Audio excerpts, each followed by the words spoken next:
You'll see damage like this, catastrophic damage like this across the region. We've seen whole houses on the riverbed. We've seen massive trees and caravans in people's front living room.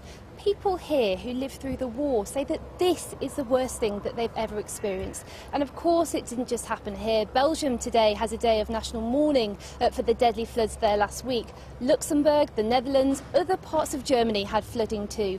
So far the death toll is almost at 200, but that's likely to change. At least 150 people are still missing. What's happened here has given climate change in Europe a human face. It's put massive political pressure on leaders. As one climate scientist put it, it's no longer a forecast, it's actually happening. Today in Slovenia, EU environment ministers gathered. They pledged to ramp up the fight against climate change and improve flood defences. As one of them put it, the cost of not acting is much higher than leaving it. And on visits to demolished villages here, German leaders promised the same. But of course they've got a lot to answer on that, because just a few months ago Germany's top court ruled that a 2019 climate change violated the human rights of people living here because it didn't cut down emissions fast enough. If one good thing can come from this is that political leaders are now speaking about the climate crisis with the urgency that climatologists have been calling for. But as we well know, those words now need to turn into actions and funding. And you pop in Germany. Well, now to Asia, where extreme weather events are nothing new during monsoon season, of course.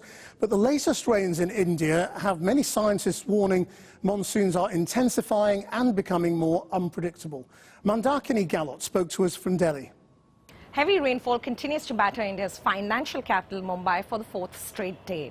Now, with that death toll constantly rising, large parts of the city have come to a standstill. Keep in mind that the city is no stranger to a heavy monsoon, but some of the events that we've witnessed this season are being described by the Met Department as freak incidents. For instance, that monster thunderstorm that we saw last week, which officials here described as having a cloud top twice the size of Mount Everest. Now, that kind of thing is not common at all. We've spoken to several scientists, some of whom advise the Met Department, and they say that this is happening due to climate shifts, which have led to an observable change in rainfall patterns. And this is by no means limited to Mumbai alone. Up in the north, in the Himalayas, which are the most glaciated mountain range in the world, flash floods have become more common as the rate at which the ice is melting has accelerated over the past 4 decades. What that has meant on the ground is more flash floods, more cloudbursts, and more landslides. Now, India is, of course, a signatory to all major climate pacts across the world, but it is also in the midst of its most fervent development period in its history. And the country's stance historically has been that it did not cause the global climate change crisis, and it has instead pointed to the developed world to do more of the heavy lifting to try and curb it. Mandakini Galot in Delhi. Well, let's speak now to our correspondent Siobhan Kennedy, who spent the last week reporting on wildfires on the west coast of the United States. Siobhan. Well, that's right, Krishnan. We were in Oregon reporting on the Bootleg fire, which is on course to becoming that state's biggest ever fire. And what firefighters in particular told us there was so shocking about Bootleg was 2 things. One, how early it's come in the season. Typically fires like this don't happen till much later, September, October timeframe, but also how ferociously it's burning. Spurred on, no doubt, not just by the scorching heat and the rising temperatures, but also by climate change. And yet the people we spoke to there, when we asked them who they blamed for the blazes, they typically said it was the government's problem for not managing the forest properly. Underscoring, of course, Joe Biden's problem that he needs to persuade millions of ordinary Americans that they too will need to change their behaviour if the US is to tackle the climate crisis in front of them. A now all too familiar scene across America's scorching west coast. Fires burning out of control, like this one less than 20 miles from the popular tourist destination of Lake Tahoe in California, 0% contained. In Oregon, the monstrous bootleg fire continues to ravage forest at a rate of more than 1,000 acres per hour as a pyrocumulus, literally meaning fire cloud, hangs ominously overhead, making conditions below even more dangerous.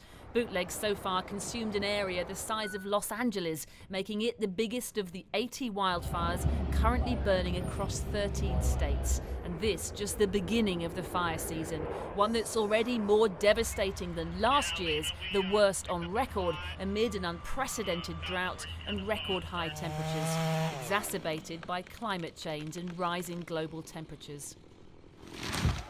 No shortage of evidence here. In New York earlier this month, commuters were forced to wade home from work as remnants of Hurricane Elsa pummeled the region. And remember this, earlier this year, the southern state of Texas actually froze over, leaving dozens dead and thousands without power as a one-off winter freeze gripped the state. It's what President Biden refers to as the existential crisis of our time, one that the US should be on course to tackle.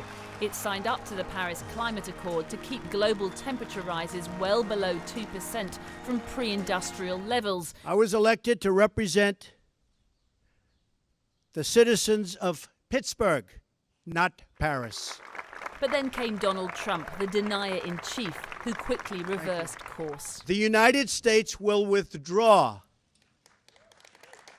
from the Paris Climate Accord. So much for leadership. The world's second biggest polluter has essentially been absent from climate politics for 4 years. Hence Joe Biden's decision to immediately rejoin the Paris Accord and set new climate targets to cut emissions in half by 2030 and reach net zero by 2050. There's billions set aside for renewable tech and clean energy jobs. But this being America, his plans have yet to gain full Republican approval. That hasn't stopped his climate envoy, John Kerry, the former Secretary of State under President Obama, embarking on a tour to talk up America's ambition. Obviously, we have some differences. Earlier this year, even sitting down with Russia's foreign minister to make nice on climate, if little else. And this threat for America's other foe, China, to impose a tax on imports unless it and other countries significantly reduce carbon emissions. Kerry didn't mention that today as he touched down in London's leafy Kew Gardens to emphasise that America is back, if so far in rhetoric only. Simply put, the world needs to cut emissions, greenhouse gas, CO2 emissions particularly, by at least 45% by 2030 in order to be on a credible scientific path by mid-century. That makes this the decisive decade. And it makes 2021 a decisive year. But he knows it's a tough road ahead, not least in his own country, to meet those targets. A hot and dry road too. The National US Weather Service warning today of elevated and critical conditions in the days ahead.